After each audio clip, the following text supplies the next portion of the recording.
বিভা cafe আজ আপনাদের জন্য নিয়ে এসেছে দীপাঞ্জনা দাশের কলমে হাড় হিম করা ভয়ের গল্প, তোমার ঘরে বসত করে কয়জনা। গল্প পাঠে কৌশিক। শুরু হচ্ছে আজকের গল্প, তোমার ঘরে বসত করে কয়জনা।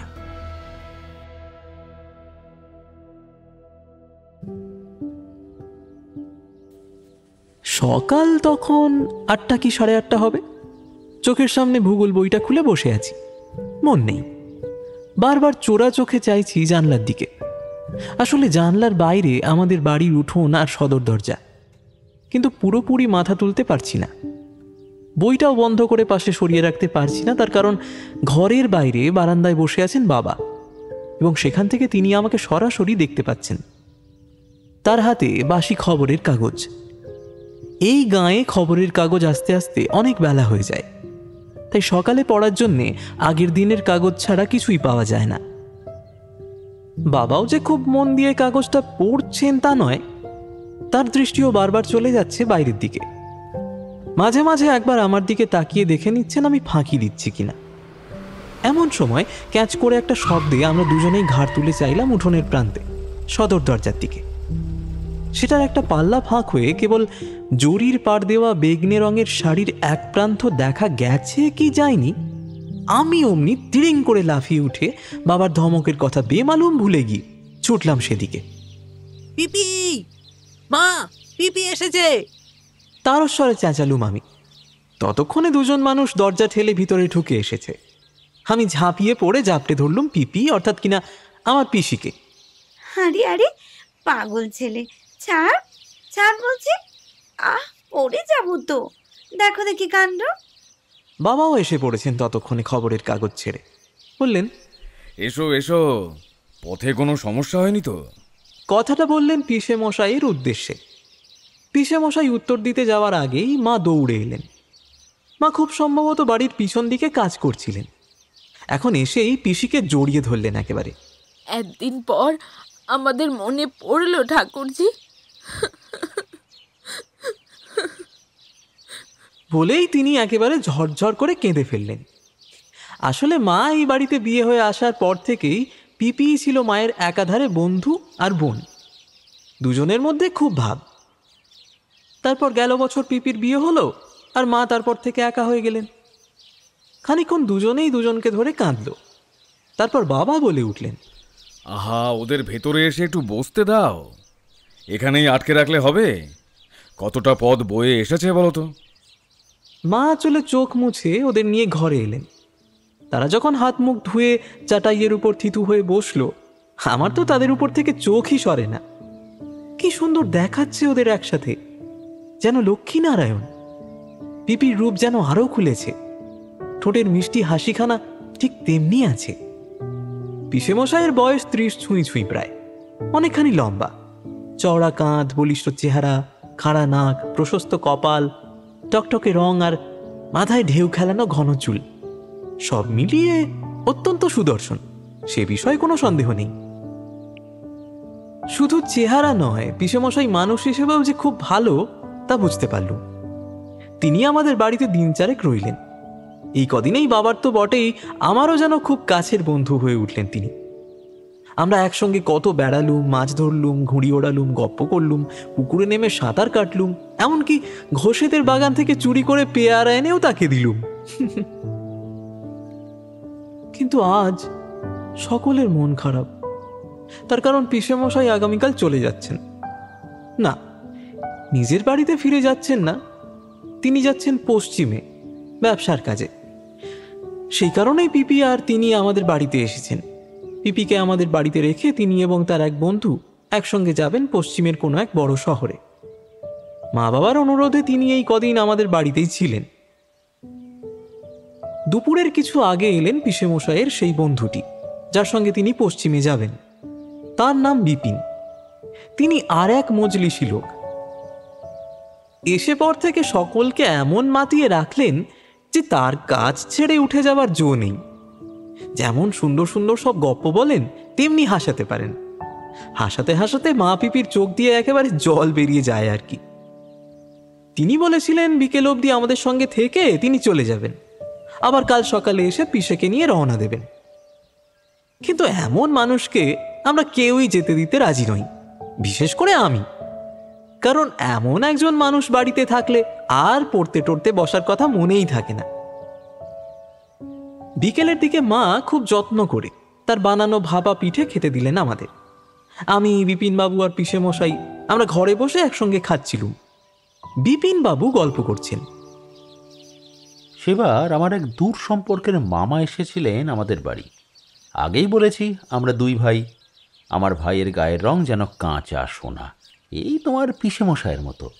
আর আমার রং তো দেখতেই পাচ্ছ। তো সেই মামা আমায় জিজ্ঞাসা করলেন, হ্যাঁ বাবা, তোমার ভাইটি তো দিব্যি ফর্সা, তা তুমি এমন কেলেপানা হলে কেন? উত্তরে আমি বললুম, আগে মামা, ব্যাপারটা হয়েছে কি, ভাই জন্মেছিল পূর্ণিমা তিথিতে, আকাশে তখন ফটফটে জ্যোৎস্না, আর আমি হলুম গিয়ে অমাবস্যায়। ভূষো আধারে আমাকে খুঁজেই পাচ্ছিল না আমার মা আর ধাইমা। এই না শুনে আমাদের তো হাসতে হাসতে গড়িয়ে পড়ার মতো অবস্থা। সত্যি মানুষটা পারেন বটে। কোনো রকমে হাসি থামিয়ে আমি জিজ্ঞেস করলুম, আপনারা কালই রওনা হচ্ছেন? আর দুটো দিন থেকে গেলে হতো না? না হে পিন্টুচরণ, আমাদের টিকিট কাটা আছে যে কালকের। আজ টিকিট কেটে এনেই তো তোমাদের বাড়ি এলুম। কাল দুপুরে গাড়ি, সকাল সকাল বেরোতে হবে। তোমার কথা শুনে 2 দিন দেরি করে ফেললে টিকিটটা পূর্ণ হয়ে যাবে না, তখন আবার নতুন টিকিট কিনতে লাগবে। অথচ বেটাদের রেলগাড়িটাই পুরনো। অনেক দূর না? তা দূর তো বটেই, তবে আশা করি জমাতে পারলে বেশ লাভ আসবে হাতে। চিঠি দেবেন কিন্তু অবশ্যই। বাবা মা আপনার জন্য চিন্তা করবেন, আর আমিও। হ্যাঁ, সেই ব্যাপারেই একটা। পিসে মশাই কি বলতে গিয়ে যেন একবার থামলেন। পিপি তখন আমাদের ঘরের বাইরে দিয়ে যাচ্ছিলেন। তাকে দেখেই পিসে মশাই কথা থামালেন, তারপর ডাকলেন, কুসুম, একবার এসো। পিপির পুরো নাম কুসুমিতা, তা থেকেই কুসুম। পিপি ডাক শুনে ঘরে এলেন, ভারী গলায় জিজ্ঞেস করলেন, আপনাদের আর পিঠে দেব? তার চোখ মুখ একেবারে লাল হয়ে ফুলে আছে। বুঝলাম তিনি খুব কান্নাকাটি করেছেন। না কুসুম, এদিকে এসো, কয়েকটা কথা বলবার আছে। পিপি এগিয়ে আসতে পিসে মশাই বললেন, কুসুম, আমি নিয়মিত চিঠি লিখব। হ্যাঁ, দাদাকে লিখবেন তা বললেন তো। শুধু তাকে নয়, তোমাকেও লিখব। তোমার নামেই চিঠি পাঠাবো। কিন্তু যেহেতু তুমি পড়তে পারবে না, তাই পিন্টুকে বলে গেলাম। হ্যাঁ, ও তোমাকে চিঠি পড়ে শোনাবে, আর তোমার যা বলতে ইচ্ছে করবে ওকে বলো, ওই লিখে দেবে না হয়। খানিক থেমে তিনি আবার বললেন, কতবার বললাম, আমার কাছে লেখাপড়াটা শিখে নাও, তখন নিজেই সব পারতে। সংসারে হাজার কাজ সামলে আর লেখাপড়া করার সময় থাকে না। আপনি থাকুন আপনার লেখাপড়া কাজকর্ম নিয়ে, আমার কথা ভাবতে হবে না, যান। বলেই পিপি মুখে আঁচল চাপা দিয়ে দৌড়ে বেরিয়ে গেলেন ঘর থেকে। পিসে মশাই শুকনো হাসি হেসে বললেন, পিন্টু, তোমার বাবা না বলে আমার গলায় এমন একটা পাগলি নিয়ে ঝুলিয়ে দিলেন। আমি আর কি বলি, চুপ করে রইলাম।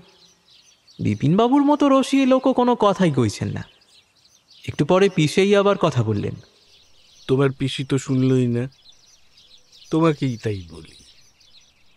আমি সেখান থেকে তোমার পিসির নামে চিঠি দেব, কেমন? সেটা তুমি তাকে পড়ে শুনিও, আর উত্তরটাও তুমি লিখে দিও। পারবে না পিন্টু? হ্যাঁ হ্যাঁ, এ আর এমন কি কথা, আলবাত পারবো, আপনি নিশ্চিন্তে থাকুন। পরের দিন বেশ সকাল সকাল পিসে মশাই এবং বিপিনবাবু রওনা দিলেন গরুর গাড়ি চড়ে। যাবার আগে বাবা মায়ের আশীর্বাদ নিলেন তারা। বিপিনবাবু আমার চুল ঘেঁটে দিয়ে বললেন, এলুম তাহলে?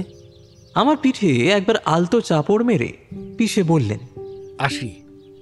পিসি কেবল সজল চোখে অভিমানী অভিযোগের দৃষ্টিতে চেয়ে রইলেন। পিসে মশাইয়ের প্রথম চিঠি এলো 5 দিনের মাথায়। সেদিন সকাল থেকেই বৃষ্টি, আমাদের উঠোনে গোড়ালি ডোবা জল। পড়তে বসার নামে জানলা দিয়ে বৃষ্টি দেখছি, তখনই পোস্টম্যান কাকার সাইকেলের ঘন্টি শুনলাম। আমি উঠে উঠোনের জলে ছপাত ছপাত শব্দ তুলে দুটো চিঠি নিয়ে এলাম। হ্যাঁ, পিসে মশাইয়েরই বটে, একটি বাবার নামে আর একটি পিপির নাম। আমি বাবার হাতে তার চিঠি দিয়ে রান্নাঘরের দাওয়ায় এসে দাঁড়ালাম। পিপি চোখে কৌতূহল ফুটিয়ে আমার দিকে চেয়ে একবার কেবল ভুরু জোড়া তুললেন, তাও খুব সামান্য। আমি তাকে দুষ্টু হাসি হেসে হাতের চিঠিটা তুলে দেখালুম। পিপি তড়াক করে লাফিয়ে উৎফুল্ল স্বরে বললেন, এসেছে, কই দেখি দেখি। আমি চিঠিটা তার হাতে দিতে পিপি চকচকে চোখে খানিকক্ষণ চেয়ে রইলেন সেটার দিকে, যেন কি এক অমূল্য উপহার পেয়েছেন তিনি। বললাম, এসো পিপি, ঘরে চলো, পড়ে শোনাই তোমাকে। হ্যাঁ, চল চল। ঘরে এসে আমি বসলাম বিছানার উপর। পিপিও গুছিয়ে বসলেন চিঠি পড়া শুনতে। আমি পড়তে লাগলাম। প্রিয় কুসুমিকা। ইস, কি হলো? উনি চিঠিতে ইস লিখেছেন? আরে না, পিসেমশাই তো জানেন চিঠিটা আমিই পড়ব, তাই কেবল প্রিয় লিখেছেন, নইলে নিশ্চয় প্রিয়তমা লিখতেন। পিপি আমার কান টেনে বললেন, খুব ডেপো হয়েছিস না? আমি না তোর পিসি হই, গুরুজন, আমার সঙ্গে মস্করা করছিস? আচ্ছা আচ্ছা আচ্ছা, কান ছাড়ো কান ছাড়ো, বাকিটা পড়ি। লাগছে পিপি। আমি গলা পরিষ্কার করে ফের পড়া শুরু করলাম। প্রিয় কুসুমিকা, আমরা গতকল্য এই শহরে পৌঁছাইয়াছি। এ যে কি বিরাট শহর, তাহা না দেখিলে বিশ্বাস করা কঠিন। কত বিরাট বিরাট অট্টালিকা, আলো ঝলমলে দোকানপাট, বিশাল বাজার, সেগুলো সব রাত্রিরে খোলা থাকে। কত মানুষ চারিপাশে, শহরটা যেন ঘুমায় না কখনো। এইখানে পৌঁছিবার পর অর্ধেক দিবস এই সমস্ত স্থান ঘুরিয়া সমস্ত দেখিতেই কাটিয়া গিয়াছে। পথে বা রেলগাড়িতে কোনো প্রকার অসুবিধা হয় নাই, কেবল মাথা গুঁজিবার একখানি আশ্রয় খুঁজিতে কিঞ্চিত বেগ পাইতে হইয়াছিল। অধিক লোক সংখ্যা হইবার কারণেই বাসা পাওয়া কঠিন হয়, তাহাও ঈশ্বরের কৃপায় পাওয়া গিয়াছে। যেই স্থানে বর্তমানে রহিয়াছি সেইটি একটি মেষবাড়ি। মেষবাড়ি অর্থ একটি দোতলা পাকা বাড়ি, তাহাতে সারি সারি ঘর, প্রতিটি ঘরে দুইজন করিয়া মানুষ ঘরখানি ভাগাভাগি করিয়া থাকে। এই মেষবাড়িতে কেবল একখানি ঘরই ফাঁকা পড়িয়াছিল, বোধ করি তাহা আমাদিগের জন্যই। যাহা হোক, এখনে আর কোনো সমস্যা নাই, আগামীকাল হইতে ব্যবসার কাজ শুরু করিব। আর একখানি খবর দিই, গতকল্য সেই বড় বাজারে ঘুরিতে ঘুরিতে একখানি বস্তু ভারী মনে ধরিয়াছিল। তাহা কিনিব কি কিনিব না তাহা লইয়া মনে দ্বন্দ্ব চলিতেছিল। সেই সময় আমার বন্ধুবর, তোমার ঠাকুরপো বিপিন বলিল, দুজনে মিলিয়া সেইটি কিনিয়া লওয়া যায়। তৎক্ষণাৎ রাজি হইয়া গেলাম। তাহা কি জিনিস ভাবিতেছ? সেইটি একখানি বিলিতি ক্যামেরা, ছবি তুলিবার ক্যামেরা। তাহাতে প্রথমেই নিজের একখানি ছবি তুলিয়াছি, বিপিন তুলিয়া দিয়াছে। এই চিঠির সহিত অপর একটি খামে ছবি পাঠাইলাম। কেমন লাগিতেছে বলো দেখি। এতটুকু পড়া হলেই পিপি ছো মেরে চিঠির পিছনে আমার হাতে ধরা চিঠির খামটা নিয়ে নিলেন। নিজেই সেই খাম থেকে বের করলেন আর একটা হলদে রঙের খাম। সেই খামের ভিতর থেকে আত্মপ্রকাশ করল একটি সাদা কালো ছবি। পিসেমশাই এক হাত কোমরে দিয়ে আর এক হাত পাশের একটি টেবিলের উপর রেখে দাঁড়িয়ে আছেন, মুখে চওড়া হাসি, একেবারে রাজপুত্রের মতো দেখাচ্ছে তাকে। ছবিটা বেশ, তাই না রে পিন্টু? তোমার বরের ছবি যখন বেশ না হয়ে যায়। মার খাবি বলে দিলাম। আর কিছু লেখেনি চিঠিতে? হ্যাঁ, তাই পড়ছি। বাজার হইতে পিন্টুর জন্য একটি কলম কিনিয়াছি, তাহার কালির রং চমৎকার উজ্জ্বল। আর তোমার জন্যে না, তাহা বলিব না, যখন ফিরিব তখনই দেখিতে পাইবে। তোমাদিগের কথা মনে পড়িতেছে, চিঠি লিখিও, অপেক্ষায় রইলাম। ইতি উমাপতি। দেখলি পিন্টু, কেমন ধরা মানুষ, আমার জন্য কি কিনেছেন তা বললেন না। পিপির মুখে কপট অভিমান। আমি তাদের ব্যাপার স্যাপার দেখে মুখ টিপে হাসলাম। পিপি তখনও চেয়ে আছেন পিসেমশাইয়ের সেই ছবিটার দিকে। তার মুখে রক্তিম আভা ছড়িয়ে পড়ছে। পিপির কথা শুনে শুনে পিসের চিঠির উত্তর লিখলাম, যদিও একেবারে তা হলো না। কিছুতেই পিপির মনোপুত হয় না। শেষে 4 বার বদল করে 5 বারের বার তার ভালো লাগলো। সেই চিঠিতে কুশল মঙ্গল ছাড়াও ঘরের নানান ছোটখাটো ঘটনা, নানান খুঁটিনাটি সবই লেখা হলো। আর যেটা বিশেষ করে লেখা হলো তা হলো পরের চিঠির সঙ্গেও যেন পিসে মশাইয়ের একটা ছবি আসে। পরের চিঠিটা এলো বেশ তাড়াতাড়ি। চিঠি পেয়ে যথারীতি পিপি সব কাজ ফেলে চলে এলো চিঠি শুনতে। আমিও মহানন্দে চিঠি পড়তে শুরু করলাম। প্রিয় কুসুম, তোমাদিগের সকল কুশল জানিয়া আশ্বস্ত হইলাম। পিন্টুর পড়াশোনা কেমন চলিতেছে? আমাদিগের ব্যবসার আরম্ভ বেশ ভালো হইয়াছে ঈশ্বরের আশীর্বাদে। প্রথম দিনেই ভালো লাভ হইয়াছে। পিপি আর আমি চোখাচোখি করলাম একবার। পিপির মুখে হাসি।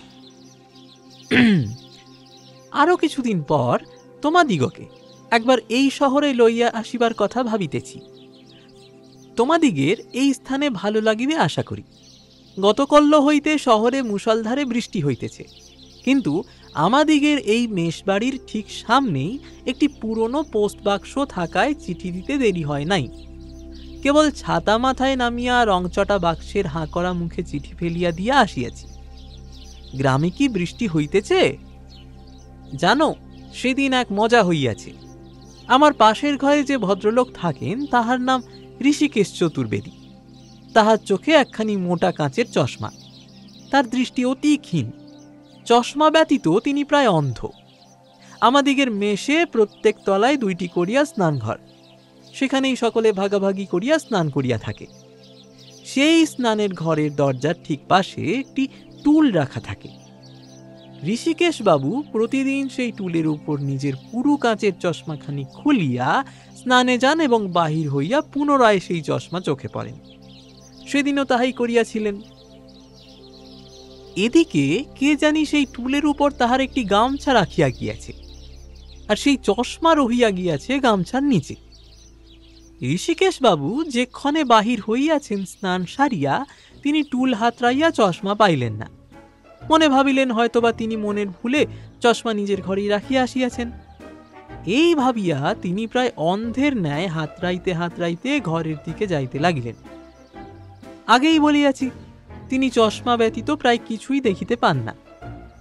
তাই তিনি করিলেন কি, আন্দাজে নিজের ঘরে ঢুকিয়া গেলেন তাহার একটি ঘর আগের ঘরে।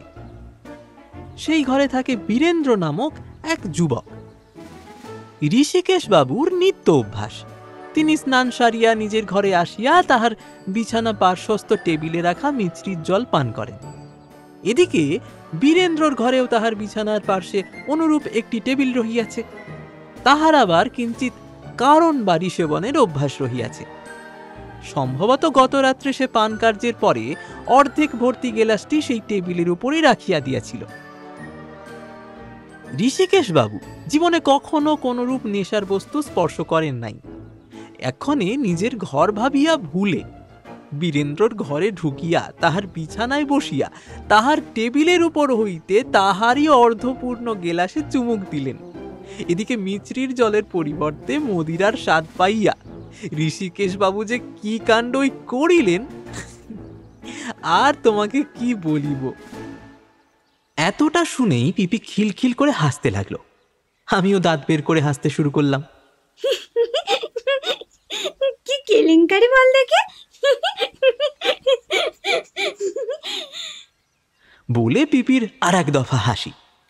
এক সময় হাসি থামিয়ে পিপি বলল, কই খামটা দে দেখে, উনি ছবি পাঠাননি? হ্যাঁ পাঠিয়েছেন তো। এই বলতে বলতে আমি খাম থেকে ছবি বের করে তার হাতে দিলাম। পিপি হাসি মুখে সেটা নিয়ে খানিকক্ষণ চেয়ে রইলেন সেটার দিকে। তারপর হাসিটা ধীরে ধীরে মিলিয়ে এলো তার মুখ থেকে। ঠোঁট অল্প ফুলিয়ে তিনি বললেন, হ্যাঁ রে, ওনার চেহারাটা কেমন শুকনো দেখাচ্ছে না? কই দেখি। আমি ঝুঁকে ছবিটা দেখলুম। যা পিপি, কি যে বলো না তুমি। এই দিব্যি তো লাগছে। তোমাদের মেয়েদের নাই এক সমস্যা, কিছুদিন গেলেই তোমরা সবাইকে রোগা রোগা দেখো। ছবিতে আমার সুপুরুষ পিসে মশাই ঠিক আগের ছবির জায়গাতেই দাঁড়িয়ে মুচকি হাসছেন। বললাম, তফাৎ কেবল এই যে আগের ছবিতে তার ঝকঝকে দাঁতের শাড়ি দেখা যাচ্ছিল, এটা যাচ্ছে না। স্মিত হাসছেন কেবল। আর আর আর আর হ্যাঁ, আগের ছবিতে চুলটা একটু বেশি পরিপাটি ছিল, এবার চুলটা আঁচড়াতে ভুলে গিয়েছেন বোধহয়। আর তো কিছু তফাৎ দেখছি না। উহুম, আমার চোখে ফাঁকি দেওয়া এত সোজা নয়। এই দেখ পিন্টু, ভালো করে দেখ, তার চোখের তলায় কেমন কালি পড়েছে, গাল দুটো আগের চেয়ে বসে গিয়েছে। নিশ্চয়ই নতুন জায়গায় গিয়ে ভালো করে ঘুম হচ্ছে না তার, জানিস। তা হতে পারে, বা হয়তো ব্যবসার কাছে একটু ধকল গেছে, তাই ক্লান্তির ছাপ পড়েছে। হ্যাঁ, তাও হতে পারে। একটু আনমনে কথাটা বলেই পিপি নড়ে চড়ে উঠে আমায় আদেশ করলেন, পিন্টু, তুই ওনাকে চিঠির উত্তর লেখ, এক্ষুনি লেখ। তিনি যেন অবশ্যই তার শরীরের যত্ন নেন, নইলে আমি তার সঙ্গে কথা কইব না। অগত্যা চিঠি লিখতে বসতে হলো তখনই। লেখার শেষে কাল বিলম্ব না করে তক্ষুনি ছুটতে হলো পোস্ট অফিসে। পরের চিঠিটা আসতে বেশ দেরি হলো। এদিকে বাড়ির সকলে, বিশেষত পিপি, অত্যন্ত উদ্বিগ্ন হয়ে উঠেছেন। আমি যতই তাকে বোঝানোর চেষ্টা করি যে পিসেমশাই নিশ্চয়ই ব্যবসার কাজে খুব ব্যস্ত আছেন, তাই চিঠি লেখার সময় পাচ্ছেন না, তবে আমি নিজেও মনে মনে একটু যে চিন্তিত হইনি তা নয়। শেষে যেদিন চিঠি এলো সেদিন আমি, মা আর তিনজনেই বাড়ির বারান্দায় বসেছিলাম। মা কুলোয় চাল বাচ্ছিলেন, পিপি পায়ে আলতা পড়ছিলেন, আর আমি আনমনে চেয়েছিলাম আকাশে ফড়ফড় করে উঠতে থাকা একটা মুখ পোড়া ঘুড়ির দিকে। মা আর পিপি তখনও নিজেদের মধ্যে পিসেমশাইকে নিয়েই কথা বলছিলেন। কেন তার চিঠি আসতে দেরি হচ্ছে, ছবিতে তার শরীরের অবস্থা কিছুটা খারাপ কেন মনে হচ্ছে, ঘুমের ব্যাঘাত না খাওয়া দাওয়ার গাফিলতি, এই সমস্তই। সেই সময় পোস্টম্যান কাকার হাঁক শোনা গেল। আমি তক্ষুনি দৌড়ে গিয়ে তার থেকে চিঠিটা নিয়ে এলুম। এইবারও যথারীতি দুটো চিঠি, একটি বাবার, একটি পিপির। বাবার চিঠি অন্য কেউ খুললে তিনি খুব রাগ করেন, তাই সেটা মাই তার আঁচলে বেঁধে রেখে দিলেন। বাবা বিকেলে কাজ থেকে ফিরলে তাকে দেবেন, আর আমি পিপির নামে লেখা চিঠিটা নিয়ে বসলাম বারান্দাতেই। আজকে আমার আর পিপির সঙ্গে মাও বসেছেন চিঠি শুনতে। তিনিও অপেক্ষা করেছিলেন।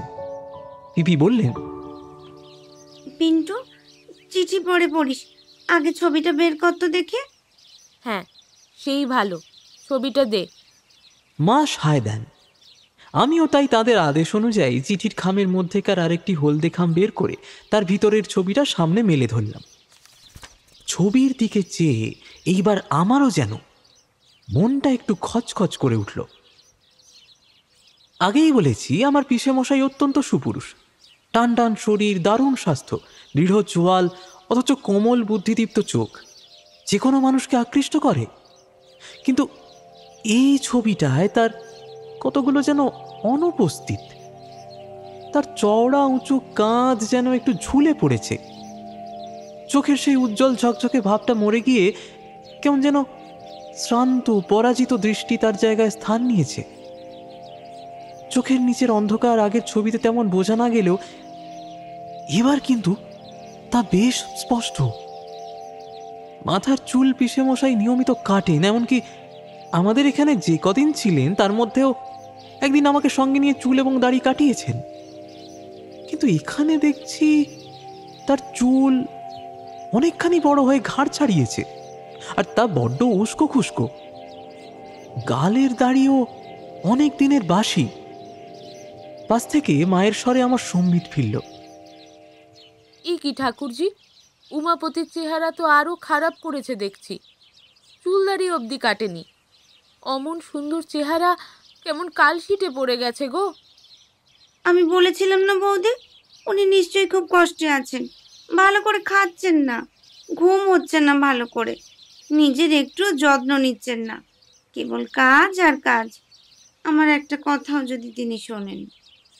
কেঁদো না ঠাকুরজি, পিন্টুর বাবা তো চিঠি লিখবেন, সেই চিঠিতে আমি বিশেষ করে লিখতে বলবো উমাপতি যেন নিজের দেহের দিকে নজর দেয়। তারপর আমার দিকে ফিরে বললেন, এবার চিঠিটা পড় তো বাবা। আমি চিঠি খুলে পড়তে শুরু করলাম। মা আর পিপি ঘন হয়ে বসে শুনতে লাগলেন মন দিয়ে। প্রিয় কুসুম, তোমাদিগের সকল কুশল আশা করি। আমি আজ ভারাক্রান্ত হৃদয়ে এই পত্র লিখিতেছি। মেষবাড়িতে আমাদিগের ঘরের পার্শ্বের ঘরের ঋষিকেশবাবুর কথা তোমাকে গত চিঠিতে বলিয়াছি। আমাদিগের অপর পার্শ্বের ঘরে বাস করেন শ্যামাপদ চট্টোপাধ্যায়। বুঝিতেই পারিতছ তিনিও বাঙালি। তাহার বাটি বর্ধমানে। সেই স্থানে তিনি তাহার স্ত্রী ও 2 কন্যাকে রাখিয়া এই স্থানে আসিয়াছিলেন চাকুরি সূত্রে। তাহার বড় কন্যাটি বেশ কিছুদিন যাবৎ অসুখে ভুগছিলেন। ঔষধপত্র চলিতেছিল। অনতিকাল পরে সুস্থ হইয়া উঠিবে এমনই আশা ছিল। কিন্তু গতকল্য সেই আশাগ্নিতে জল ছুঁড়িয়া দিয়া পত্র মারফত খবর আসিয়াছে শ্যামাপদ বাবুর সেই বড় কন্যা গত হইয়াছে। মেয়েটির বয়স নিতান্তই অল্প ছিল। শ্যামাপদ বাবু একেবারে ভাঙিয়া পড়িয়াছেন। তাহাকে সামলানো ক্রমেই কঠিন হইতেছিল।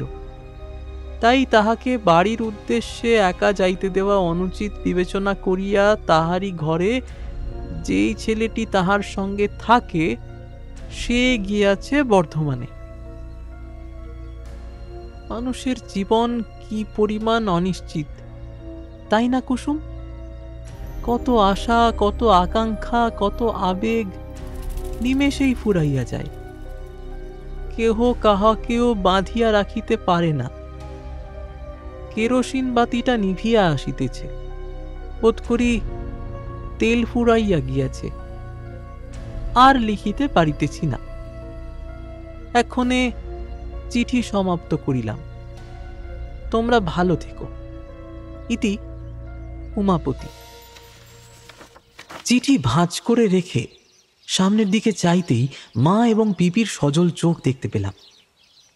এবার বুঝতে পারছি কেন পিসের চিঠি পাঠাতে এবার এমন দেরি হলো। ব্যস্ততার সঙ্গে সঙ্গে এই শোক সংবাদের কারণে তাদের কারোরই মন মেজাজ ভালো নেই।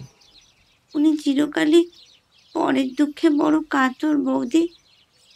আর এমন একখানা ঘটনায় তিনি যে বড্ড কষ্ট পেয়েছেন তার বলে দিতে হয় না। বড় বিচলিত হয়ে পড়েছেন। তা নইলে এত ছোট চিঠি লিখতেন না। তবু আমার আবদারটুকুর কথা তিনি বলেননি। চিঠির সঙ্গে ঠিক ছবি পাঠিয়েছেন। তারা দুজনেই আঁচলের কোণ দিয়ে চোখ মুছলেন। তারপর মা বললেন, মেয়েটার বাপ মায়ের কথা ভেবে মনটা বড় হু হু করছে গো। পিন্টুরে, তুই যখন চিঠির উত্তর লিখবি সেখানে লিখিস উমাপতি যেন মন শক্ত করে। আমি নীরবে মাথা নাড়লাম। এইবার চিঠি আসতে আরো দেরি হলো। এর মাঝে আমাদের বাড়ি থেকে 2 বার চিঠি গেল। সকলেই দুশ্চিন্তায় একেবারে জেরবার। সেদিন শুক্রবার। দুপুরে ভাত খেয়ে গড়িয়ে নিচ্ছি। পাশের ঘরে মা আর পিপি কথাবার্তা কইছেন। আমি মায়ের চোখ ফাঁকি দিয়ে বাইরে বেরিয়ে যাওয়ার তাল করছি, এমন সময় চিঠি। সাইকেলের ঘন্টি বাজানোর আগেই কাকা আমায় দেখে হাসলেন। আমি ছুটে গিয়ে চিঠি নিলাম। গলা তুলে পিপিকে ডাকতে যাচ্ছিলাম, কি মনে হতে আর ডাকলাম না। বাবার নামে আসা চিঠিটা আমার বই খাতার টেবিলে রেখে পিপির চিঠির খামের মুখটা ছিঁড়ে ফেললাম। পিপি আর মা এখনো নিজেদের মধ্যে গল্পগাছা করছেন, শুনতে পাচ্ছি। চিঠিটা আগে বার করলাম বটে, কিন্তু সেটা তখনই পড়লাম না। মন বলল, পিন্টু প্রথমে ছবিটা দেখতো। ছবি বের করে সেটার দিকে চাইতেই বুকের ভিতরটা মোচড় দিয়ে উঠল আমার। এ কি চেহারা হয়েছে পিসের!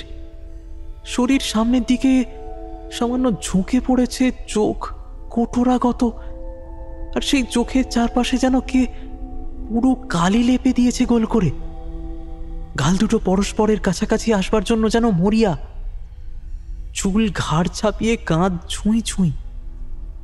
মুখে দাড়ি গোঁফের জঙ্গল, আর সেই মুখের ভাব যেন কেমন একটা, মনে হয় কোনো কঠিন অসুখে ভুগছেন তিনি। সেই অসুস্থ রোগীর মতো চেহারার সঙ্গে আমার দেখা প্রাণবন্ত পিসেমশাইয়ের কোনো মিল নেই। না, এই ছবি পিপি অথবা মা কাউকেই দেখানো যাবে না। এই জিনিস দেখলে তারা রীতিমতো কান্নাকাটি জুড়ে দেবেন। এবার চিঠিটা পড়া যাক। বড় কঠিন দিন যাইতেছে, চারিধার হইতে সমস্যা ঘিরিয়া ধরিতেছে। আমার স্বাস্থ্যের কথা ভাবিও না, আমি সম্পূর্ণ সুস্থ ও নিরোগ। কিন্তু আমার বন্ধুবর বিপিনের না জানি কি হইয়াছে। সে থাকিয়া থাকিয়া অদ্ভুত আচরণ করিতেছে। তাহার যে কি অসুখ তাহা বুঝিতে পারিতেছি না। এই অসুখ বোধ করি মানসিক। সমস্যাটি বলি, বিপিন কয়েকদিন যাবৎ সন্ধ্যার পর হইতেই ভীষণ ভয় পাইতেছে। কিসের যে ভয় তাহা বুঝিতেছি না। সে কেবল কহে, উমাপতি বারান্দা দিয়া কে জানি হাঁটে।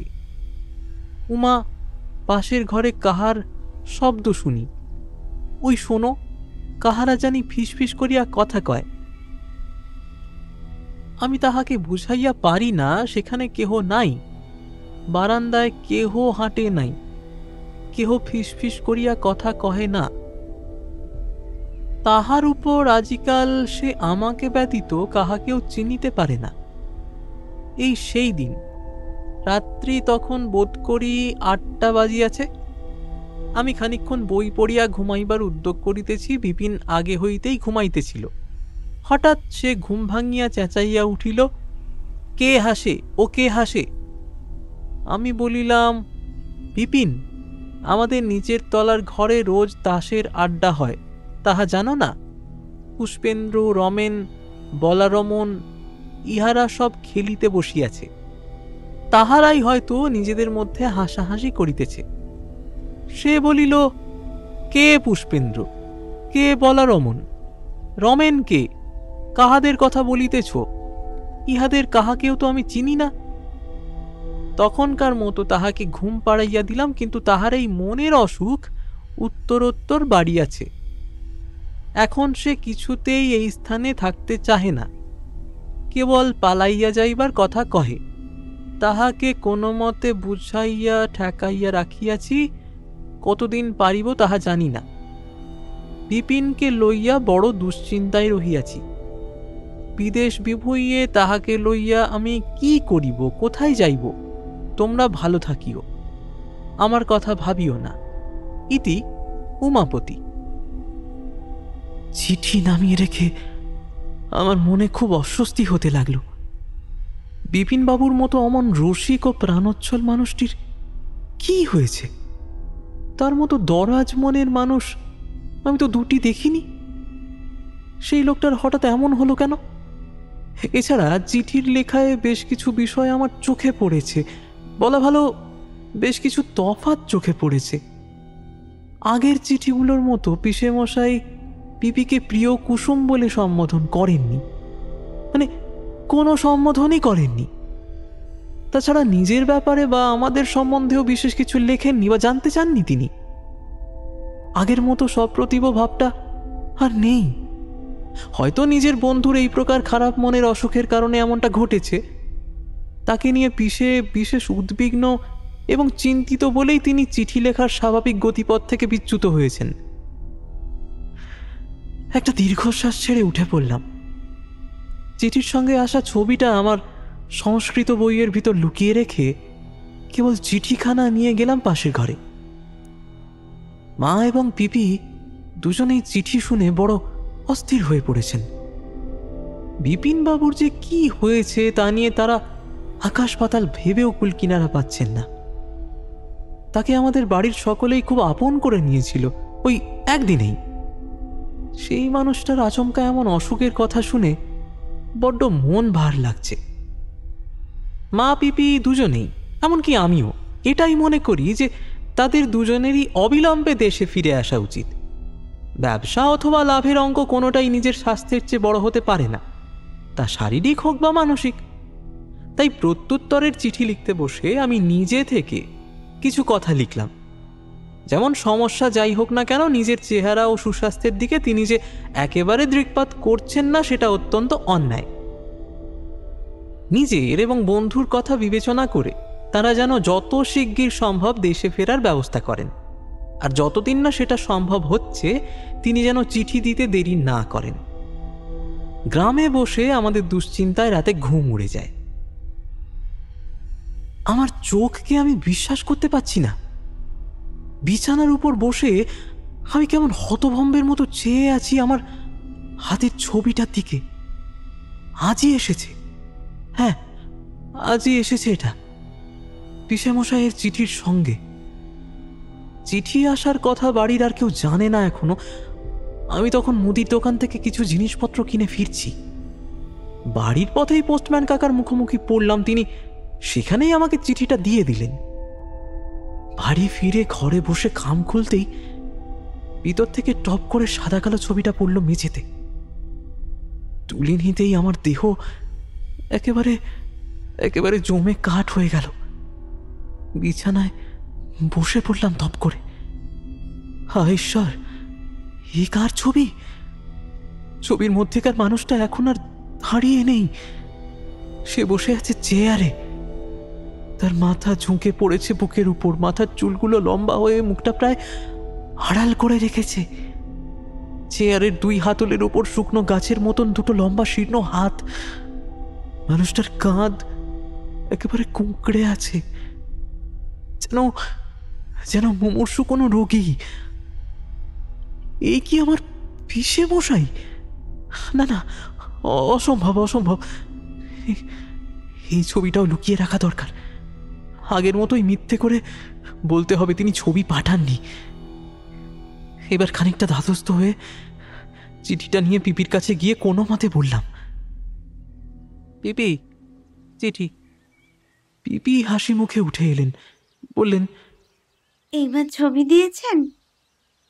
আমি আমি শুকনো মুখে দুদিকে মাথা নাড়লুম। পিসির হাসিও মলিন হয়ে গেল। বললেন, বেশ, তবে চিঠিটাই পড় শুনি। বিপিনকে লইয়া বিশেষ উদ্বেগের মধ্যে রহিয়াছি।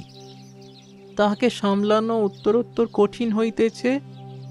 আজিকাল সে তার শয্যার উপরে সিটাইয়া বসিয়া না জানি কিসের ত্রাসে ঠকঠক করিয়া কাঁপিতে থাকে এবং ক্রমাগত বিড়বিড় করিয়া বলিতে থাকে, মেরে ফেলবে, সবাইকে মেরে ফেলবে। আমাদিগের নিচের তলাতেই একটি কম বয়সী ছোকরা ডাক্তার আছে। এতদিন জানিতাম না যে সে ডাক্তার। জানিতে পারিয়া তাহাকে বলিলাম একবার আসিয়া বিপিনকে দেখিয়া যাইতে। কিন্তু যেক্ষণেই তাহাকে লইয়া ঘরে প্রবেশ করিয়াছি সেক্ষণে বিপিন আতঙ্কে সাদা হইয়া চেঁচাইতে শুরু করিল। সে কিছুতেই কাহাকেও ঘরে ঢুকিতে দিবে না। বাধ্য হইয়া সেই ডাক্তার যুবক বিপিনের চিকিৎসা না করিয়া ফিরিয়া গেল। এই ডাক্তার যুবকের সহিত আরেকটি যুবক বাস করেন, তাহার নাম সুবল। সে এই স্থানীয় একটি সংবাদপত্রের আপিসে চাকুরি করে। স্বাভাবিকভাবেই আজকাল কোন স্থানে কি ঘটিতেছে সেই বিষয়ে তাহার জ্ঞান মেষের আর সকলের চাহিতে কিছু বেশি। কেবল তাহাই নহে, সে নিত্যদিন বিভিন্ন চাঞ্চল্যকর সংবাদ লইয়া আসিয়া সান্ধ্য চায়ের আসর জমাইয়া তোলে। আজ তাহার মুখে এমনই এক রোমহর্ষক সংবাদ শুনিলাম। শহরে কিছুদিন যাবৎ এক পাগল খুনির আবির্ভাব হইয়াছে। গত পরশু সে নাকি কোন এক গুদামে ঢুকিয়া সেখানকার ঘুমন্ত কর্মচারীদের হত্যা করিয়াছে। তাহা লইয়া পুলিশ মহল ও সংবাদ মাধ্যম সরগরম। তাহার কারণ ইহাই প্রথম নহে। সেই হত্যাকারী ইহার আগেও এমন অনেক হত্যাকাণ্ড ঘটাইয়াছে।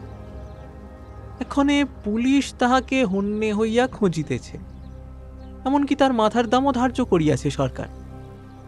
যাই, ওই আবার চায়ের আসর বসিবে, উহারা ডাকিতেছে। শুনি গিয়া সুবল আজ কি খবর আনিল। আর কিছু লেখেননি? না, এইটুকুই তো লিখেছেন। আমাদের কথা কিছুই তো জানতে চাইলেন না, নিজের কথাও জানালেন না, কেবল বন্ধুর কথা। আর বলতে বলতে পিপি ঘর থেকে বেরিয়ে গেলেন। বুঝলাম তিনি মনে খুব কষ্ট পেয়েছেন। সেদিনের পর ঠিক 2 দিনের মাথায় আবার চিঠি এলো। আমি নিজের ঘর থেকে দেখলাম, উঠোনে খড় শুকোতে দিতে দিতে উঠে গিয়ে পিপি নিজেই নিল চিঠিটা। বারান্দায় উঠে এসে খাম ছিঁড়লেন। আমি আমি মনে মনে খুব ভয় পাচ্ছিলাম। ভিতরে নিশ্চয়ই ছবিও আছে। সেই ছবিতে না জানি পিসেমশাইয়ের চেহারার কি দশা হয়েছে। সেই ছবি দেখলে পিপিনা মাথা ঘুরে পড়ে যান। দাঁতে দাঁত চেপে অপেক্ষা করছি, কিন্তু দেখলাম পিপি খামের ভিতর খুঁজেও কিছু পেলেন না। তার ডান হাতে ধরা একটা ছোট চিঠি। শুকনো মুখে বললেন, পিন্টু, তিনি যে এবারেও ছবি পাঠালেন না। আমি যেন মনে কিছুটা স্বস্তি পেলাম। ছোট্ট লাফ দিয়ে বেরিয়ে এসে বললাম, আরে পিসে তো বলেইছেন বিপিনবাবুর কেমন একটা অসুখ, তবে পিসের ছবি তিনি কেমন করে তুলে দেবেন বলো তো? হ্যাঁ, তাও তো বটে। এসো চিঠিটা পড়ি। আমি আর পিপি বারান্দায় বসলাম। চিঠিটা আসলে ছোট। সুবল আজ আড্ডায় বলিল, সেই পাগল খুনি ইতিমধ্যে আরো 2টি হত্যা করিয়াছে। তাহার একজন পথচারী, অপরজন বাজারে সবজি বিক্রেতা, এক মধ্যবয়স্কা মহিলা। তাহার খুন করিবার বিশেষ কোনো উদ্দেশ্য নাই, সে কেবল খেয়াল বশেই খুন করিয়া থাকে। আমাদিগের মেসে এ যাবৎ কেবল ইহা লইয়াই আলোচনা তুঙ্গে।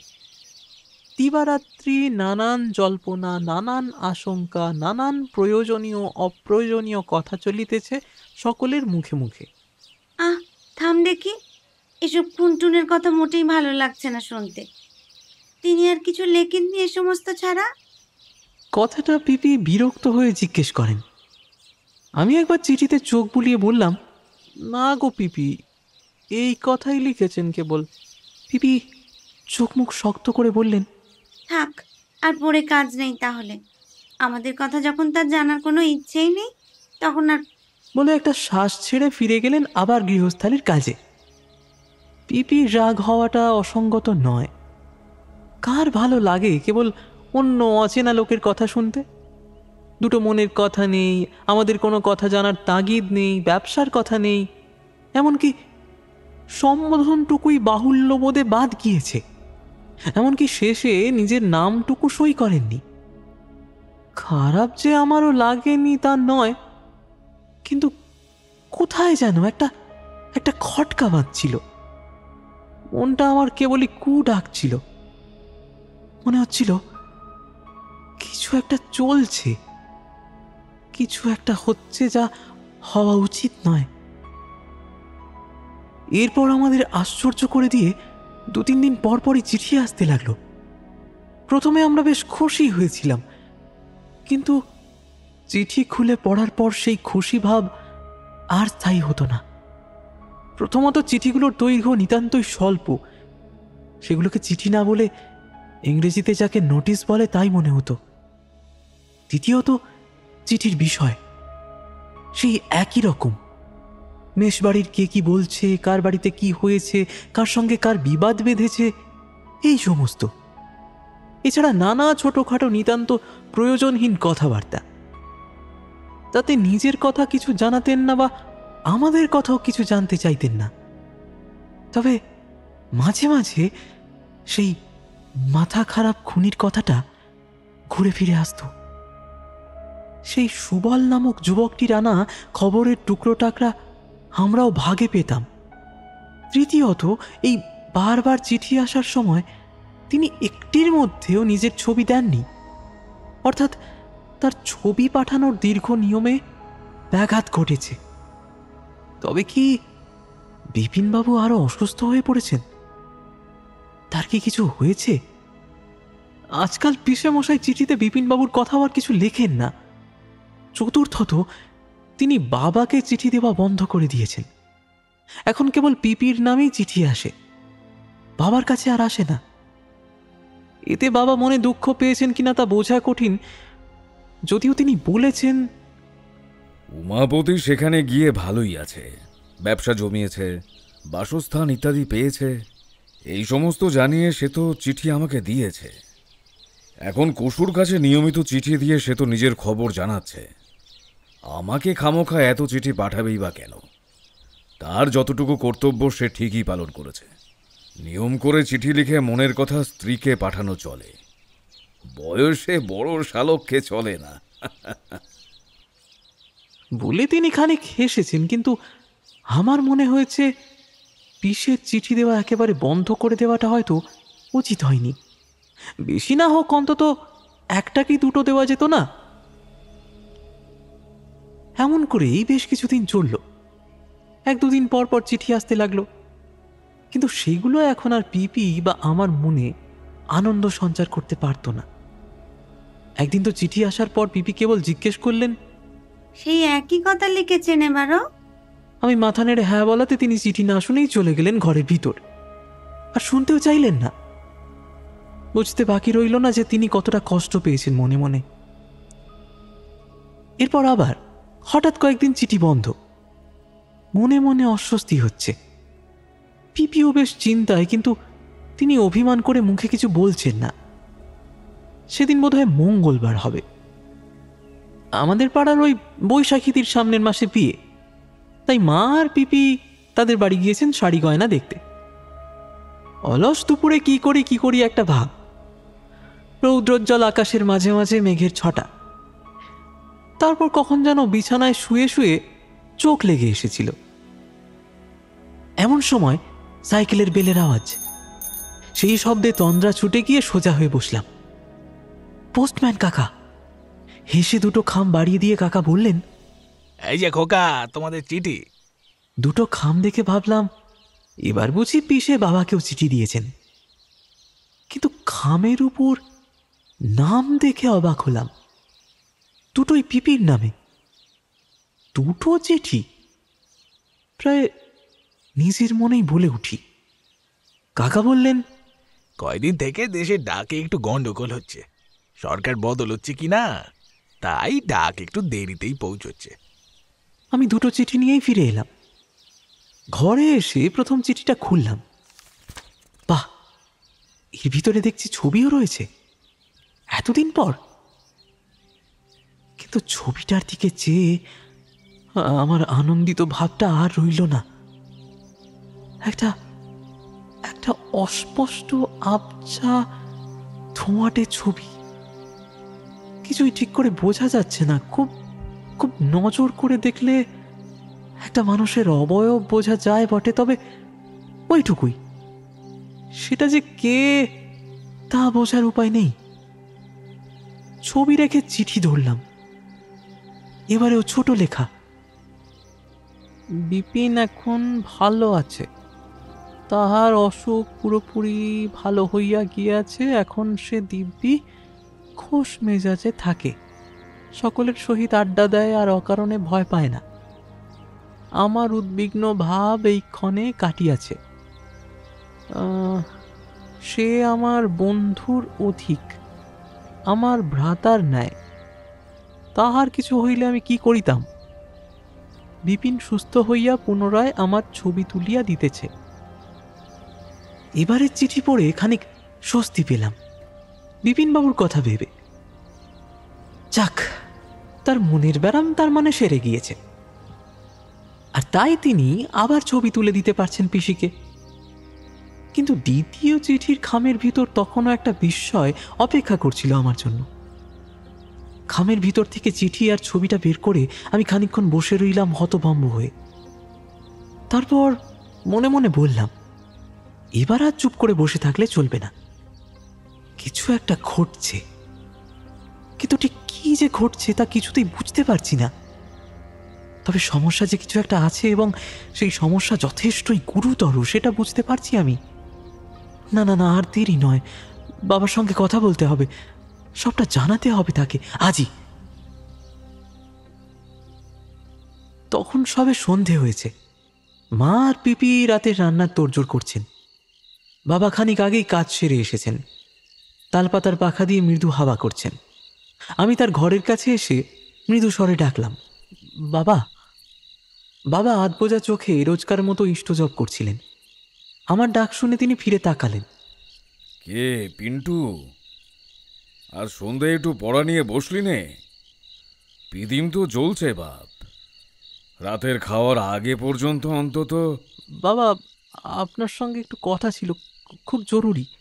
হ্যাঁ রে বাবা, কিছু বলবি? আয় আয়, বস দেখি আমার কাছে। আমি চট করে একবার ঘাড় ফিরিয়ে দেখে নিলাম মা আর পিপি কোথায় আছে। তাদের এই মুহূর্তে এই ঘরের দিকে আসার সম্ভাবনা নেই দেখে আমি আমি এগিয়ে গিয়ে বসলাম বাবার মুখোমুখি।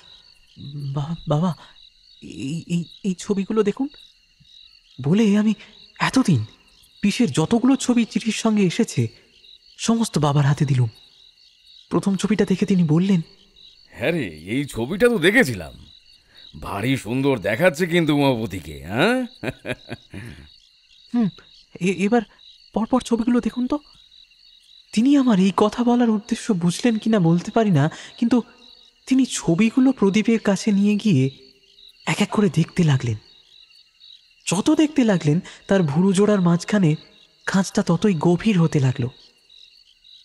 চোখে পড়ল হতবুদ্ধি তার গাঢ় ছায়া।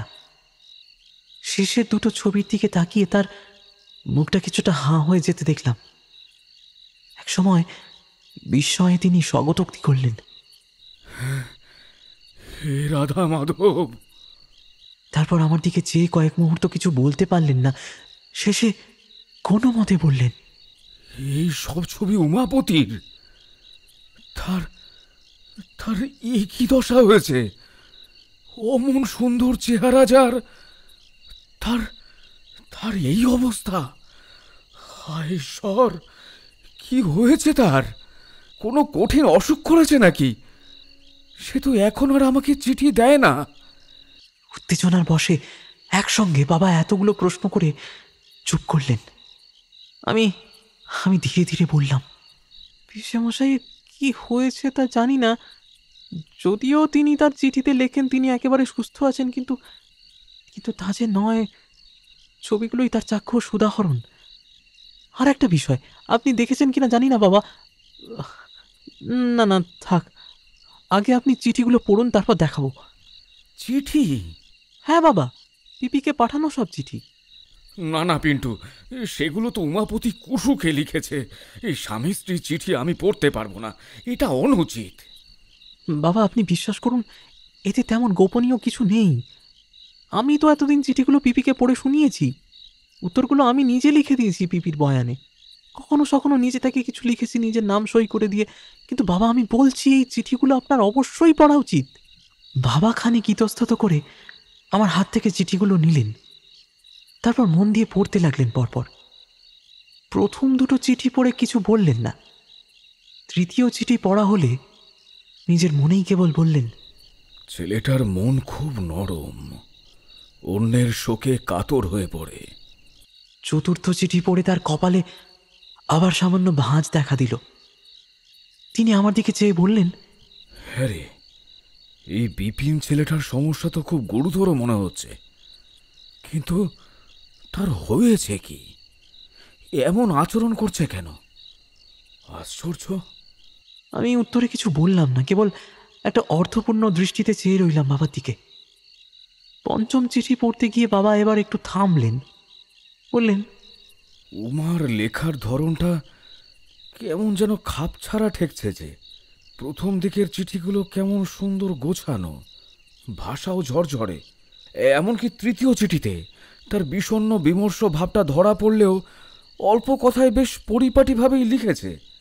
কিন্তু চতুর্থ চিঠিটায় দেখছি সে কুসুকে সম্বোধনও করেনি। একেবারেই তাই বাবা। বাবা চিন্তার ভাবে নিজের মুখে হাত বুলালেন, তারপর আবার বললেন, কেবল শেষে নিজের নাম লিখেছে। আর এই পঞ্চম চিঠিতে কোনো সম্বোধন তো নেই, এমনকি ইতি উমাপতি লেখারও প্রয়োজন বোধ করেনি, কেবল ঘটনা বিবৃত করেছে। আর এই বিপিন ছেলেটার হাবভাব বড়ই অদ্ভুত। আপনার কি মনে হয় বাবা, বিপিনবাবুর কি হয়ে থাকতে পারে? আমার যা মনে হচ্ছে উমাপতি নিজেও তাই লিখছে, তার মানসিক কোনো অসুখ করেছে, খুব সম্ভবত সে কিছু কারণে আতঙ্কিত হয়ে পড়েছে, আর তাই। সেটা কি? তা বলা মুশকিল। উমাও বুঝতে পারেনি, আর পারেনি বলেই সেটা লেখেনি। এবার বাকিগুলো পড়ে দেখুন। আমি বাকি চিঠিগুলো বাবাকে দিয়ে উৎসুকভাবে চেয়ে রইলাম তার প্রতিক্রিয়া দেখবার আশায়। বাবা, উমাপতি তো এরপর অনেকগুলো চিঠি লিখেছে পরপর, কিন্তু আমি অপেক্ষা করতে লাগলাম বাবা কি বলেন। কিন্তু এটাকে চিঠি কম, দিনলিপি বেশি মনে হচ্ছে। যেন সে কেবল লেখার জন্যই লিখেছে, চিঠি পড়বার জন্য লেখেনি। এমনকি কাউকে জানানোর জন্যও লেখেনি। নিজের যা মনে হয়েছে তাই লিখে গেছে, যা ঘটেছে তাই লিখেছে, আর তারপর সেটা খামে ভরে পাঠিয়ে দিয়েছে। একটাতেও কোনো সম্বোধন নেই। আর কি বুঝলেন বাবা? হ্যাঁ রে পিন্টু, এই প্রত্যেক চিঠির সঙ্গে উমাপতির হাতের লেখার কি বিশ্রী রকম অবনতি হয়েছে, সেটা খেয়াল করেছিস? আমি ছোট্ট শ্বাস ছেড়ে উপর নিচে মাথা নেড়ে বোঝালাম, বিলক্ষণ দেখেছি। বাবা আবার বললেন, প্রথম 3টে চিঠিতে কি সুন্দর হস্তাক্ষর, আর তারপর থেকেই কেমন খারাপ হয়ে গিয়েছে তার হাতের লেখা। এটা থেকে তো তার মানসিক অস্থিরতা স্পষ্ট বোঝা যায়। শেষের দিকে চিঠিগুলো দেখেছিস, খুব কষ্ট করে পড়তে হচ্ছে।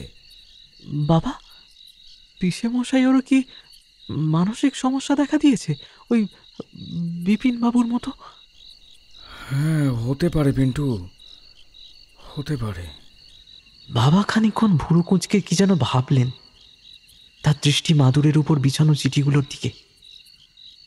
বাবা আমার প্রশ্নের উত্তর না দিয়ে বললেন, কিংবা কিংবা ছেলেটা পরের ওই চিঠিগুলো আর কিছুই লেখেনি, না নিজের কুশল জানিয়েছে, না আমাদের কথা জানতে চেয়েছে। এমনকি যে কাজে সে গিয়েছে সেই ব্যবসা কেমন চলছে, লাভ কেমন হচ্ছে, বাজার কেমন, সেসব তো কিছুই লেখেনি। তার বন্ধু বিপিনের কথাও সে লেখেনি। কেবল মেজবাড়ির কোন সদস্য কি করছে, কার কি হয়েছে, কে কেমন, এই সমস্ত লিখে গিয়েছে পাগলের মতো। আর চিঠির তারিখগুলো খেয়াল করেছিস পিন্টু?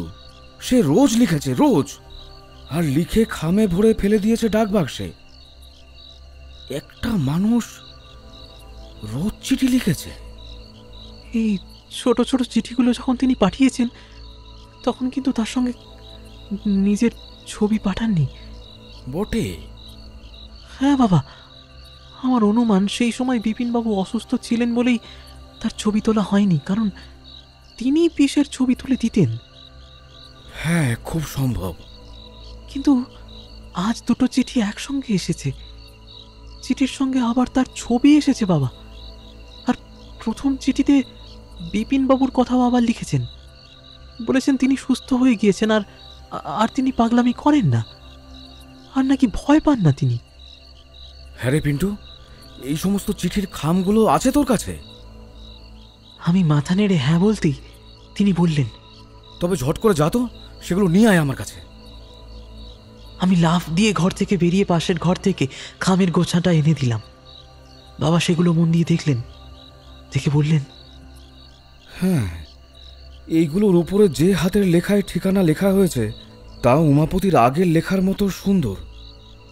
অর্থাৎ সে একেবারে অনেকগুলো খাম কিনে তাতে আগে থেকেই ঠিকানা লিখে রেখেছিল, সঙ্গে নিশ্চয়ই ডাক টিকিটও কিনে রেখেছিল, আর তারপর থেকে কেবল একটা করে চিঠি লিখেছে, আর আগে থেকে ঠিকানা লিখে রাখা খামে সেটা ভরে টিকিট সেটে পাঠিয়ে দিয়েছে। তাই খামের বাইরের হস্তাক্ষরের সঙ্গে চিঠি লেখার এত তফাৎ। এর থেকে কি বোঝা যায় বাবা? এর থেকে বোঝা যায় যে সে আর মেজবাড়ি থেকে পারতপক্ষে বের হচ্ছে না, সারাদিন সারাক্ষণ রয়েছে ওই ঘরের মধ্যে, এমনকি বাইরের কারোর সঙ্গেও কোনো যোগাযোগ রাখছে না। এসবের কি অর্থ বাবা? কি হয়েছে পিসেমশাইয়ের? আপনি আপনি বুঝতে পারছেন? পারছি। বাবার চোয়াল শক্ত হলো। তিনি সোজা প্রদীপের জ্বলন্ত শিখার দিকে চেয়ে দৃঢ়ভাবে বললেন, চেহারার এমন অস্বাভাবিক অবনতি, তার বন্ধুর অকারণে ভয় পাওয়া, ব্যবসা বা আনুষঙ্গিক বিষয় থেকে সম্পূর্ণরূপে সরে আসা, এমনকি বাইরের জগতের সঙ্গে যোগাযোগ ছিন্ন করে সর্বক্ষণ ঘরে বসে থাকা, কেবল মেজবাড়ির মানুষজনের কথা নিয়েই মশগুল থাকা, অর্থাৎ কিনা নির্দিষ্ট সংখ্যক কিছু মানুষের প্রতি অতিরিক্ত আসক্তি, স্বাভাবিক নিয়ম আচার ভুলে যাওয়া, সেগুলো তার সম্বোধনবিহীন চিঠিগুলো থেকেই বোঝা যায়। এছাড়া হাতের লেখার এমন খারাপ অবস্থা দেখে বিষয়টা বেশ অনুমান করতে পারছি। কি? আমি উত্তেজনায় বেশ কিছুটা এগিয়ে আসি বাবার কাছে। উমাপতি খুব কুৎসিত কিছু নেশা শুরু করেছে। নেশা? নেশা। সে বড় শহরে গিয়ে কুসঙ্গে পড়েছে। আর সে একা নয়, তার সঙ্গে তার বন্ধু বিপিন ছেলেটাও আছে। এই নেশার প্রথম প্রভাবে সে উল্টোপাল্টা কিছু দেখতে আর শুনতে শুরু করে, আর তাই সে অমন অস্বাভাবিক আচরণ করত।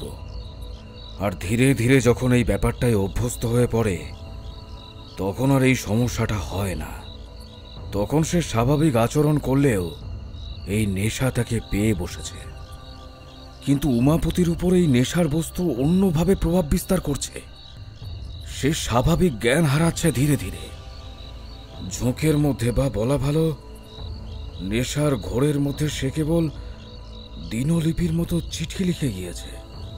কিন্তু কাকে লিখেছে, কবে কবে লিখছে, এমনকি কতগুলো লিখছে, এ বিষয়ে তার কোনো হুঁশই নেই। ভাগ্যিস খামের দিনগুলো আগে থেকে লেখা ছিল, নইলে হয়তো সেই চিঠি আমাদের হাতে আসতোই না। আর ঠিক একই কারণে একটা সময় পর আমার কাছে চিঠি আসাও বন্ধ হয়ে গিয়েছিল, কারণ আমার নাম লেখা খাম আগে থেকে তৈরি করা ছিল না তার কাছে। কি সাংঘাতিক! তবে তো তাদের দুজনেরই ভয়ানক বিপদ। হ্যাঁ রে, সে বিষয়ে কোনো সন্দেহ নেই। আচ্ছা, তুই আমাকে কি যেন একটা দেখাবি বলছিলিস? কি? হ্যাঁ, আজকে পাওয়া পিসেমশাইয়ের শেষ দুটো চিঠির প্রথমটার সঙ্গে যে ছবিটা ছিল, সেই ছবিটা দেখুন। আর দ্বিতীয় চিঠিটা দেখুন, এটার সঙ্গেও ছবি আছে যদিও, কিন্তু বলতে বলতে আমি বাবার দিকে আজকের পাওয়া চিঠিটা আর ছবিটা এগিয়ে দিলাম। বাবা প্রথমে চিঠির সঙ্গে আসা ছবি হাতে নিয়ে দেখে বললেন, এ তো একেবারেই অস্পষ্ট, কিছুই তো বোঝা যাচ্ছে না। ছবিটা এরকম কেন? যদ্দূর মনে হচ্ছে ছবিটা তোলার সময় যে তুলেছে, অর্থাৎ কিনা সেই বিপিন ছেলেটির হাত কেঁপে গিয়েছিল। এটা নেশার আরেকটি কুফল। আচ্ছা দেখি, পরের চিঠিটা দে। এই যে কেবল এইটুকুই লিখেছে? চিঠির শুরুর দিকে কেবল লেখা, সন্ধ্যার পর ব্যাস, আর কিচ্ছু না। বাকি পুরো চিঠিটাই ফাঁকা। বললাম, মাত্র 2.5খানা শব্দ লিখে তিনি চিঠি পাঠিয়ে দিলেন।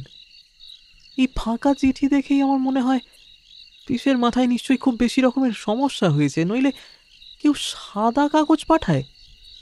বাবা আমার কথা শুনছিলেন কিনা জানি না, কারণ তিনি তখন সেই সাদা চিঠিটাকে প্রদীপের খুব কাছে নিয়ে গিয়ে খুঁটিয়ে খুঁটিয়ে কি যেন দেখছিলেন। তার ভুরু দুটো কুঁচকে একেবারে পরস্পরের কাছাকাছি চলে এসেছে। কি দেখছেন তিনি? ওই ফাঁকা চিঠিটায় এত মন দিয়ে দেখার মতো কি আছে? বাবাকে সেই কথা জিজ্ঞেস করতে যাব, ঠিক তখনই বাবা বলে উঠলেন, চিঠিটা ফাঁকা নয় পিন্টু। হ্যাঁ, ফাঁকা নয়? ওই কিছুই তো লেখা নেই এতে। আছে আছে, লেখা হয়েছে, কিন্তু দেখা যাচ্ছে না। মানে? এই দেখ, ভালো করে লক্ষ্য কর পিন্টু। আয়ের পরে একটা খুব অস্পষ্ট, কিন্তু দেখ, হর্ষর আভাস দেখা যাচ্ছে না? আমি চোখ সরু করে খুব খেয়াল করে দেখলাম, বটেই একটা খুব আবছা হর্ষইকারের মতো দেখা যাচ্ছে বটে। এর মানে কি? আমার মুখের ভাব বুঝে বাবা বললেন, এই চিঠির সাদা অংশের উপর একবার ভালো করে আঙুল বুলিয়ে দেখ তো, উঁচু নিচু কিছু লাগছে। হ্যাঁ, তাই তো। তার মানে এতে লেখা হয়েছে কিন্তু কালি পড়েনি, অর্থাৎ কলমের কালি ফুরিয়ে গিয়েছে। তাই নিবের চাপে কাগজে লেখার ছাপ পড়েছে, কিন্তু কালির অভাবে তা দৃষ্টিগোচর হচ্ছে না। কলমের কালি যে শেষ হয়ে গিয়েছে, আবার নতুন করে কালি ভরে নিতে হবে, এই বোধটুকু আর উমাপতির নেই। সে শুধু লিখেই গিয়েছে। এই লেখাটা এখন প্রদীপের আলোয় পড়া সম্ভব নয়। কাল সকালে না হয় পড়া যাবে। আচ্ছা, একবার ছবিটা দেখি। আমি দ্বিতীয় ছবিটা দিলাম। এটাও এক অদ্ভুত বিস্ময়। ছবির দিকে তাকালে প্রথমে কিছুই দেখা যায় না, গোটাটাই কালো অন্ধকার। কিন্তু আলোয় নিয়ে খুব মন দিয়ে দেখলে বোঝা যায় ছবি আছে। ওই কালোর মধ্যেই আরো অধিক কালো অবয়ব রয়েছে তাতে। কিন্তু বিস্ময়ের ব্যাপার হলো একটা নয়, সেই অবয়বের সংখ্যা একাধিক। বাবার মতে উপযুক্ত আলোর অভাবে ছবিটা নাকি এমন উঠেছে। নিশ্চয়ই দিনের বদলে রাতের বেলায় অল্প আলোতেই ছবি তোলা হয়েছে। আমাকে অবিলম্বে সেই শহরের উদ্দেশ্যে রওনা দেওয়া উচিত, নইলে না জানি কি বিপদ অপেক্ষা করে আছে। উমাপতি আর তার বন্ধু বিপিনকে ওই ভরাডুবির হাত থেকে উদ্ধার না করতে পারলে আমি আর ভাবতে পারছি না। ঠিকানাটা তো চিঠিতেই আছে। না, সমস্যা হবে না, আমাকে যেতেই হবে। প্রায়ান্ধকার ঘরে ছবি নিলে যে সেই ছবিতে সবই কালো দেখাবে, এটা স্বাভাবিক বুদ্ধিতে বুঝতে পারা উচিত। অথচ তাদের এই সাধারণ বুদ্ধিটাও সেই সর্বনাশা নেশা গ্রাস করে ফেলেছে। আমি খপ করে বাবার হাত ধরে প্রবল আকুতি নিয়ে বললাম, বাবা, আমাকে আমাকে ফেলে যাবেন না, আপনার পায়ে পড়ি, আমাকে সঙ্গে নিয়ে চলুন। বাবা এক মুহূর্ত কি ভাবলেন, তারপর ছোট্ট করে শ্বাস ছেড়ে বললেন, আচ্ছা বেশ, তুই যখন প্রথম সমস্যাটা ধরতে পেরেছিস তখন তোর বুদ্ধি বিবেচনা নিয়ে আমার কোনো সন্দেহ নেই। নিতান্ত ছেলে মানুষ নোস তুই। আচ্ছা, তুইও চল, আমি কালই টিকিটের ব্যবস্থা করছি। আমি কৃতজ্ঞতা স্বরূপ কিছু বলতে চাচ্ছিলাম, আর তখনই রান্নাঘরের দিক থেকে পিপির হাঁক শোনা গেল। দাদা, পিন্টু, ভাত বেড়েছি, খাবে এসো। বাবা দক্ষ হাতে ঝটপট সমস্ত চিঠি আর ছবি সরিয়ে তার কাজের কাগজপত্রের মধ্যে লুকিয়ে ফেলে উত্তর করলেন, হ্যাঁ, এই যাই রে কুসু।